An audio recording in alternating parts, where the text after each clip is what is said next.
What are the 3 things you should watch for when you bring a new parrot home?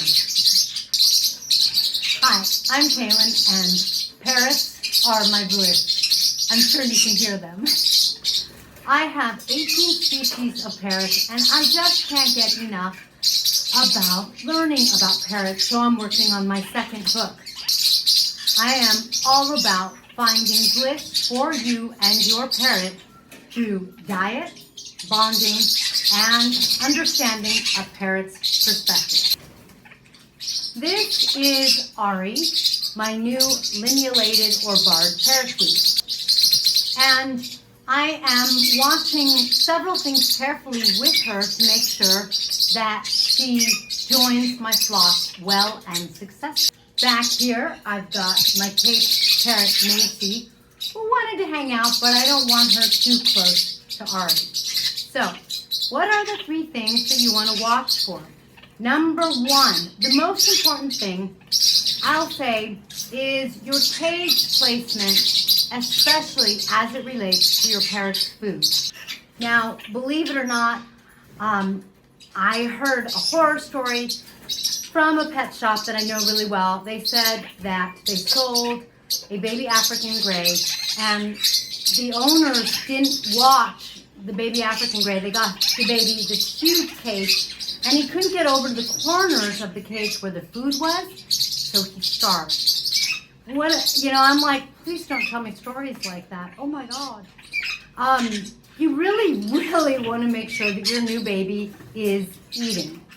Now, in addition to making sure that they're eating, there's a couple of things you can do. You can check them by checking to see how their bone here is. And if it's really thin, if you can really feel that bone, really make sure that they're eating. You also want to look at their crop, and the crop's right here. And for example, Ari has a little bit of food in her crop. She's got food in her cage, but it's time for her to poop so that she has room to eat some more. Linealated parakeets, fair warning, I totally got fair warning. They poop and poop and poop. Sweetie. So the first thing is, when you're looking at your new parrot's cage, you want to make sure that they can get to the food. You want to really see them eating. And you want to make sure that the location of the cage is such that they aren't like right by a window getting too much sunlight, getting too hot, or right under an air conditioning vent where they might get cold, or somewhere where, it's like a hallway and people keep walking, either stressing them out, or maybe the dog or the cat keep walking by, and that's going to stress them out. If you have a natural predator in your home, you want to make sure to really have them in a separate room than the one that your bird is in, especially a new bird. I'm not saying that your dog or cat are mean or anything like that. I'm just saying that naturally they are predators to birds. They naturally do hunt and kill them. So probably it's really best to introduce them slowly if you're going to introduce them. Never let them be alone, and really keep your parrot's cage in a room that's separate so that they're nice and safe. Any chance you want to sit on my shoulder? Now, your parrot's cage is really important. There goes my necklace. Your parrot's cage is really important. For example, when I first put Ari in the cage that I had for her, which was a great sized cage. Hi, Sassy. This is Saucy, my Parrot. Ari didn't like it. She kind of stood on my finger like that, looking at her cage like, I don't want to go in there. So I actually modified and got what I call a carrier cage. It's small, but because Ari is so young, she's not really ready for like a great big space kind of thing. And I wanted for her to be able to comfortably be out or be able to come along with me wherever I go. Sushi, my parrotlet, just flew out of the aviary. So I just have to make sure that she's good. let's get her. Now, that's really an unusual thing for a parrot to decline a cage. Usually my parrots fly around and they ask for a bigger cage. But in Ari's case, that's what she did because that was just too big for her.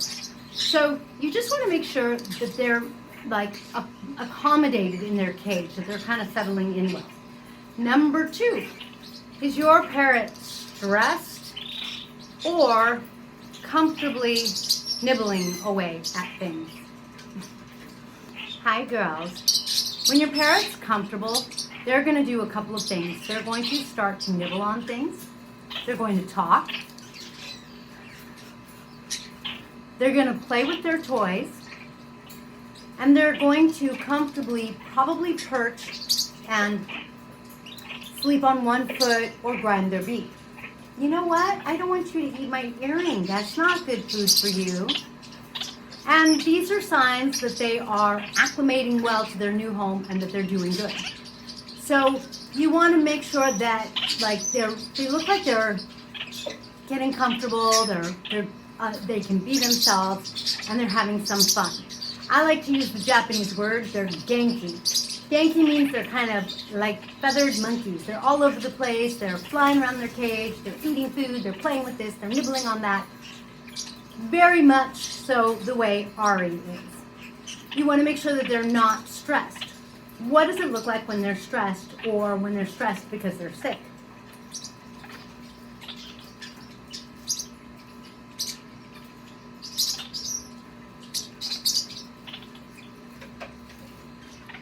When a parrot is stressed out, they tend to do things like stay cowered in the corner of their cage. They don't want to come out, and they could be cage bound, so that doesn't necessarily mean that they're stressed, although being cage bound is a little stressing. I mean, that is a form of stress for them, but they're going to do things like they're just not going to want to engage. They're going to really look kind of nervous, like they're looking around and they're almost like they're expecting something bad to come. They're not walking around their cage because they're not comfortable. They're not at ease. So watch for these things, because when they're stressed, one of the things that could be going on is your parrot could be ill. It's possible that you've got, unfortunately, an ill parrot, or it's possible that the stress of just getting a new home is making them sick. My avian vet said that it's really common for a baby parrot that comes home to get sick just from the stress of a change. And when you think about it, it only makes sense.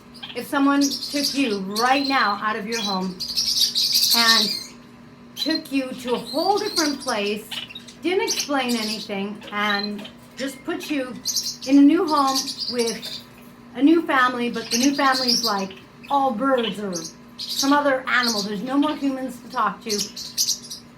That's what it's like when a baby parrot goes into a new home and there aren't other birds.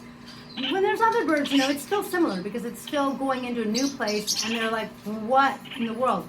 And all of a sudden, everything's different. It's possible that everything they see is different. All their food's different. So when we understand that perspective that the parrot's coming from, we can understand how that could be highly stressful. And so you just really want to watch and make sure that they're adapting well. Now, there are other signs you can look for when you're getting a parrot or when you first bring your parrot home. And I'll put a link to my video for that so that you can look at your parrot and see that they physically look healthy. And in those first couple of days that they're adjusting well, that they're not all of a sudden looking sick kind of thing.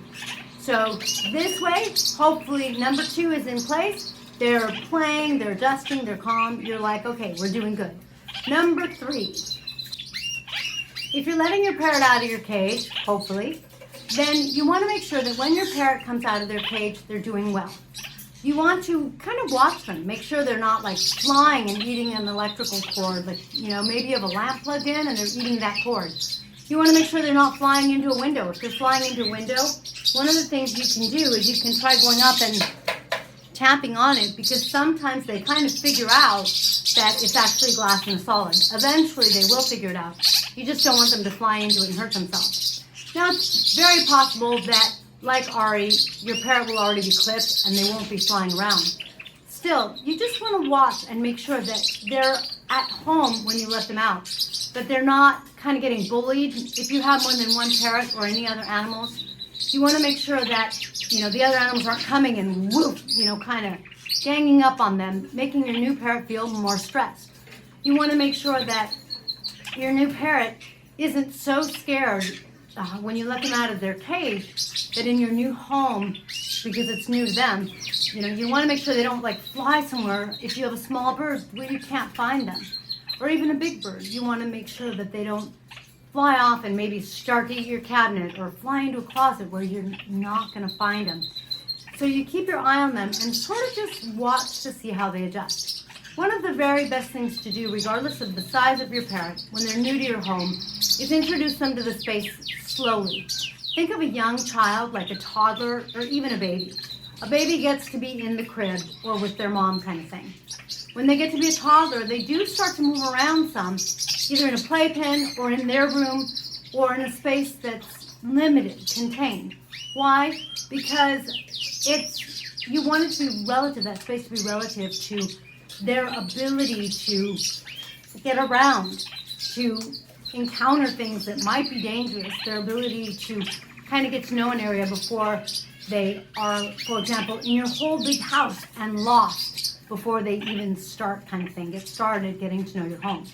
So you want to go slow and let them adjust and let them get to know things. Ari, for example, has been spending a lot of time in a carrier with me, and that way I can let her out and we hold her and we let her walk around maybe on my desk or my bed while I'm with her, that kind of thing, so that we're watching with her. One more last tip. If you have it, a great thing to do with the new bird is to weigh them.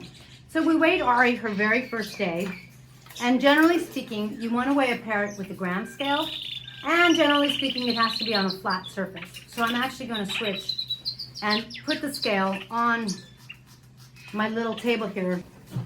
Okay, so that I can see how much Ari is weighing.